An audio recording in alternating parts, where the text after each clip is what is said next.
La voz de los protagonistas. Contacto telefónico. Y como siempre, un gusto recibir a Sergio Negrete Cárdenas, economista, académico y columnista del Financiero, a quien usted puede seguir en Twitter como @econocafka. Sergio, muy buenos días, te saludamos Marcela Pámanes y tu servidor Juan Ceballos. Juan, muy buenos días, muchas gracias, que me dejan llegar a su auditorio con ustedes. Sergio, bueno, pues para que compartas con el auditorio tu análisis en cuanto al manejo del ingreso y la deuda pública en el actual sexenio federal, una deuda que ya alcanza la estratosférica cifra de 1,460 millones de pesos diarios, únicamente de puros intereses. ¿Cuál es tu análisis al respecto, Sergio? Mira, la verdad, no tan negativo como suena. A ver, acumular deuda nunca es bueno, y lo sabemos muy bien los mexicanos ya de cierta edad. Por suerte ya no ha habido crisis en tiempos recientes, pero nosotros tuvimos crisis de deuda fuertísimas, de hecho una que nos frenó la economía 7 años, entre 82 y 89. Entonces no es bueno, pero contra lo que pueda parecer, la deuda es relativamente elevada comparada con otros países emergentes, no es elevada comparada con países avanzados, desde Estados Unidos, Japón, Italia, Francia, los que tú me quieras nombrar.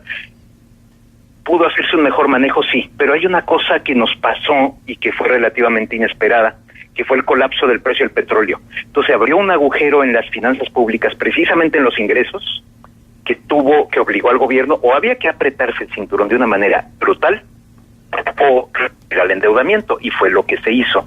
Entonces, cuando yo oigo esta cifra de esto de que la deuda ha alcanzado niveles históricos, bueno, sí, deja decirlo de esta manera, de la misma manera en que el precio de la leche ha alcanzado niveles históricos. ¿Por qué? Pues porque se va inflando. Hay inflación que afecta a la deuda vía la tasa de interés, todo se va inflando, digamos, en el mundo hay inflación. Entonces, pues, más bien se tiene que contrastar con relación al PIB, al Producto Interno Bruto, y ahí anda más o menos en 47% del PIB, hay que decirlo, abajo del nivel de hace 2 años que estaba como 50%. Entonces, no bien, no quiero transmitir esto al auditorio, pero no mal, y ciertamente no un peligro de crisis, no un problema de que de repente los mercados se nos cierren a nuestra deuda por excesos, como ocurrió en el pasado. Muchos grises en esto de la deuda pública del gobierno mexicano. Tienes toda la razón en el sentido de que la deuda comparada con otros países, bueno, es baja en relación a su Producto Interno Bruto. Digo, en Estados Unidos ya está por el 100% del Producto Interno Bruto, pero el detalle es el siguiente: la deuda necesariamente debe reflejarse en un bien para la nación. Y aquí, en el caso concreto de nuestro país, este récord histórico de la deuda pública, bueno, no se ha reflejado en más y mejor infraestructura, salud, educación, desarrollo económico y social y demás ámbitos del quehacer gubernamental, no en la medida de que se ha incrementado esa deuda y no en la medida en que ha tenido ingresos el país. Entonces, como que sí, es buena la deuda, pero siempre y cuando el destino de esa deuda sea transparente y sea eficiente, ¿no es así? Sí, pero aquí tocas 2 problemas separados que es importante ciertamente separar. A la hora que tú te endeudas, y puede ser México o puede ser un dictador africano, y se endeuda el dictador africano, deja de usar ese ejemplo para que no se vea tan feo con México, y esa deuda la pone en su cuenta personal en Suiza, pues ciertamente, o sea, que es mucho lo que tú estás diciendo, pero el problema es separado, una cosa es la deuda y otra es la corrupción del dictador o la corrupción del gobierno mexicano, pues. Entonces, ciertamente, cuando ha habido deuda o ingreso, que se usa el ingreso de los mexicanos, el que te quitan a ti, a mí, vía impuestos sobre la renta, vía IVA, vía el IEPS a la gasolina, nos quitan dinero y aparte se lo quedan.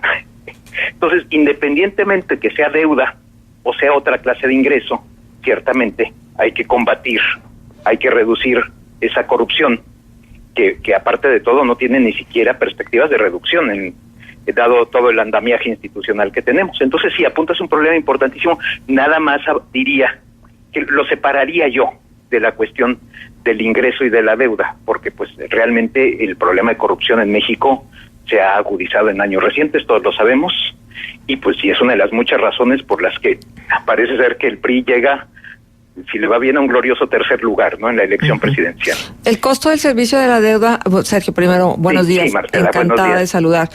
¿A cuánto asciende el costo del servicio de la deuda en 2018?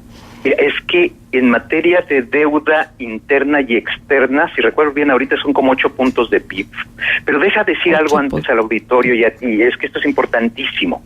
Muchos servicios, no, que no tengan la imagen, porfa, de que la deuda, digamos, nos agarran dinero del bolsillo vía impuestos o lo que sea, y se paga servicio de la deuda. Mucha deuda se sirve, y esto es normal en cualquier país, no es México, con más deuda. Esto suena muy curioso, pero a la hora que se vence un CETE, un certificado de la Tesorería de la Federación, pues el gobierno emite otro CETE, y con eso se paga el vencimiento del anterior, y si emite un poquito más ya cubrió el interés. O sea, muchísimas veces la deuda es nada más, velo de esta manera, como un crédito revolvente que está dando vueltas. Suena raro y le suena mal al auditorio, y sé por qué. Porque todos yo tengo que pagar mi tarjeta de crédito cada mes.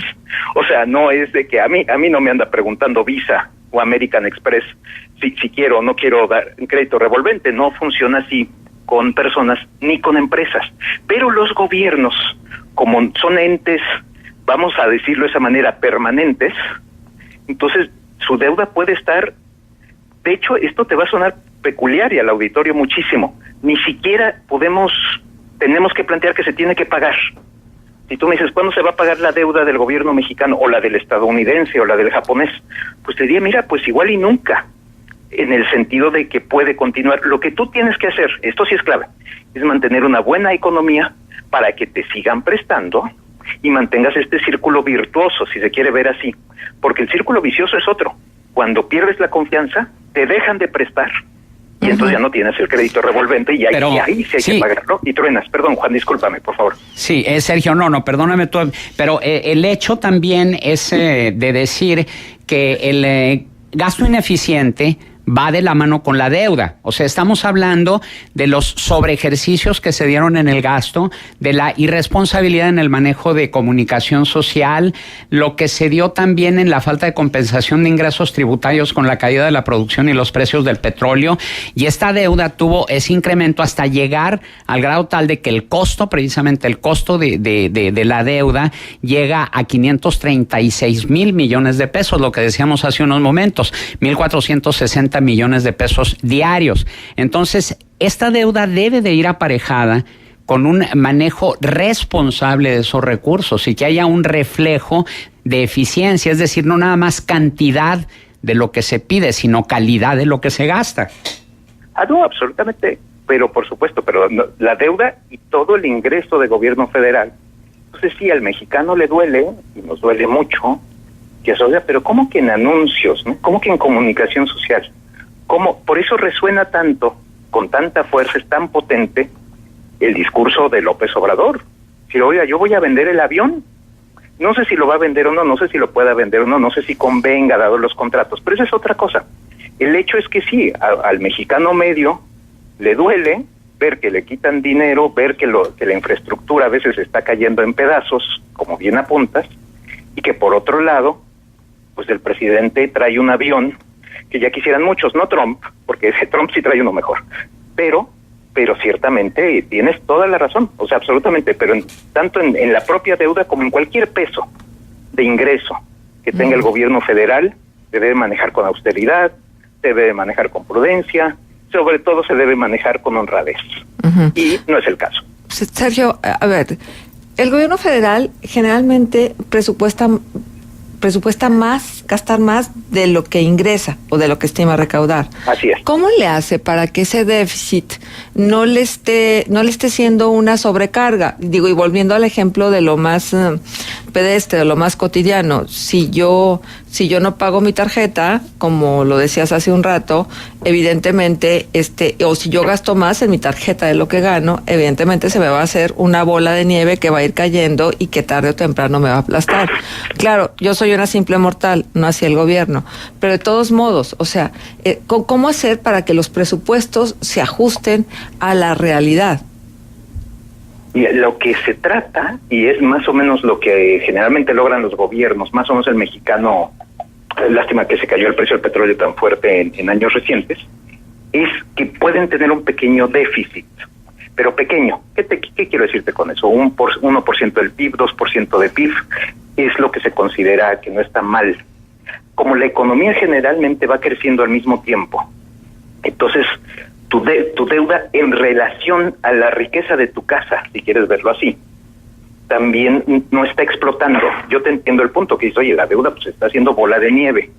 En muchos casos no. En el caso de que cuando la economía está creciendo, pues o se mantiene estable o va subiendo un poquito, va bajando un poco, y eso es lo esencial. Aunque se mantenga la deuda, porque sí, es un país, no es la tarjeta de crédito tuya o mía, y entonces eso permite la estabilidad, que los mercados sigan teniendo confianza. Los mercados saben, la gente que le presta dinero a un país sabe que le van a pagar un día con el dinero de otros. Sí. Hasta que truena la confianza, y si truena ahí sí agárrate. Eso fue México 82, México 95, México 76. Perdón, sé que interrumpí, disculpa. No, al contrario, yo iba a interrumpir porque luego, entonces no me queda claro, ¿por qué si esto funciona así como nos dices? ¿Por qué, por ejemplo, Peña Nieto no pudo cumplir todos sus compromisos firmados ante notario que hizo en campaña? Porque hoy hay en los diarios locales, Sergio, una fotografía lamentable. Hemos estado teniendo temperaturas de 44, 45 grados centígrados, donde los alumnos tienen que salir al patio porque el patio está más fresco que el salón para tomar clases. A ver, ¿por qué? No, mala administración, y promesas irresponsables. Y lo vamos a ver con el siguiente gobierno, sea quien sea, aquí sí, sea el que se están haciendo una serie de promesas de locura, que el ingreso básico universal, nada más ponte a multiplicar, a ver si corríjanme si me equivoco, promete Anaya 1,500 pesos mensuales a todo mexicano arriba de 15 años. Son más o menos 100 millones de mexicanos, o 90 y tantos millones de mexicanos. Te pones a hacer las cifras, y dices, bueno, pero ¿de dónde va a sacar ese dinero? Y te salen con, es que voy a ser muy austero en el gasto, es que hay mucho derroche, que sí lo hay, pero por supuesto. Pero a lo que voy con esto de las promesas es vergonzoso. Todos le entran al concurso, todos los candidatos, sin excepción, prometiendo el oro y el moro, y el que gana, entonces medio trata de cumplir algunas cosas, se olvida de otras, se hace pato con otras, y ya estamos como siempre. Entonces, lo que decía Juan, lo que comentas, eso es lo importante, el manejo honesto, eficaz del gasto público. Y ahí muchas veces lo que involucra, es curioso, es sacar al sector público. O sea, ¿por qué? Porque, por ejemplo, usamos mucho dinero, aparte de lo que se puedan robar, aparte de lo que se puede usar mal en rubros como comunicación. Te doy un ejemplo, producir gasolinas. Las refinerías de Pemex pierden más o menos 100,000 millones de pesos cada año. Pierden dinero. O sea que dice, oye, pero no es un negocio una refinería en Estados Unidos. Sí, en Texas sí. En México no. Entonces, aparte de todo, le entra el gobierno a hacerse el productor, a hacerse el benefactor, a hacerse el apoyador, y en realidad pues nos está quitando dinero nuestro que usa mal. Ahora bien, Sergio, entonces, ¿cuál es el panorama que recibirá el próximo presidente de la República con todo esto que ya has mencionado de la deuda, de la corrupción, pero también agregándole otras cuestiones como son el gasto público deficiente, el pago de pensiones también, las participaciones estatales que han crecido y sin embargo no se ha hecho un manejo responsable de los mismos, y el pago de los intereses por la deuda, que todo esto suma 3/4 partes de los egresos federales. ¿Cuál será la herencia que recibirán? Mira, no es tan mala. A ver, podría ser muchísimo mejor, por favor. No quiero que se interprete, pero es que hemos visto a veces gobiernos dejando unos paquetes tan terroríficos. Yo me acuerdo sobre todo el año 82, que yo lo recuerdo perfectamente bien, que era el de pánico. Entonces, en materia económico-financiera, te digo, donde hay un problemón grave, y lo sabemos todos en todo el país, que es en materia de seguridad. O sea, ahí la herencia, por ejemplo, es terrible. Pero la herencia económico-financiera, tú tienes finanzas públicas relativamente sanas, en el sentido de ingreso-gasto. O sea, que lo que tú gastas no es mucho mayor que el ingreso. Que se gaste mal, eso es lo que has apuntado y tienes toda la razón. Eso hay que arreglarlo, pero no te está provocando una crisis. Te está provocando un mal uso de recursos, que es pavoroso. Pero no es algo que digas, bueno, esta herencia es problemática porque me han dejado un problemón. que me está estallando en las manos. No, es un problema que se debe de enfrentar, que ojalá el gobierno que sea, el que toque, que tenga un manejo mucho más eficaz, mucho más transparente, mucho más honesto de las finanzas públicas, porque ciertamente gastan a manos llenas en muchísimas cosas que no. Y por otra parte, como decía Marcela, y tienes necesidades impresionantes que en teoría el gobierno se compromete a cubrir, como es cuestiones de educación, de infraestructura educativa, y con unas carencias absolutamente terroríficas, porque por otro lado están gastando en comunicación social, por decir algo. Exacto. A ver, Sergio, de mi parte, la última pregunta. Si tuviéramos que considerar o hacer un costeo de la ineficiencia del manejo de los recursos públicos, ¿podríamos hacerlo? ¿Y a cuánto ascendería? Y una pregunta más, volviendo al tema de la tarjeta de crédito. Si yo no pago mi tarjeta de crédito en unos cuantos meses de atraso, voy a ir directo al buró de crédito. Entonces no voy a ser sujeta de crédito. ¿Cómo anda México en relación a la visión internacional que tenemos de país en función de lo que pagamos de la deuda contraída? Ahí sí hay un paralelismo al buró de crédito, que son las agencias de evaluación o rating internacionales, como es por ejemplo un Standard & Poor's, un Moody's, que también se enfocan mucho al sector privado, a empresas. Y entonces ellos te dan una calificación que puede ser desde el AAA, que es así, bueno, el impresionante capacidad de pago prácticamente segura, y de ahí va bajando. México anda en el BBB, una A, que no es malo, no está mal, podría ser mejor sin duda, pero no está nada mal para una economía emergente. Entonces no estamos mal de calificación por lo que comentaba, porque el déficit no es elevado, porque la acumulación de deuda tiene una justificación, tuvo una justificación en su momento al pico que llegó a 2016, que fue lo del petróleo. Entonces, en ese sentido, no estamos mal calificados. O sea, llamémosle el buró de crédito internacional o global, no nos rankea mal, no estamos mal, pero sin duda podríamos estar mejor. ¿Qué es lo que pasa cuando se pierde la confianza? Ahí sí es de terror, porque entonces te dejan de prestar. Y como tienes que seguir pagando y ya no puedes pagar con más deuda, como te comentaba hace un ratito, bueno, entonces truenas, tienes que renegociar tu deuda, que fue lo que hizo México en 80s, en 90s, o pedir a alguien, no amigo, porque no se trata de amigo, a un aliado, decirle, oye, es que si me va mal a mí o me va peor a mí, te va a ir mal a ti, ayúdame mientras. Traducción, Estados Unidos.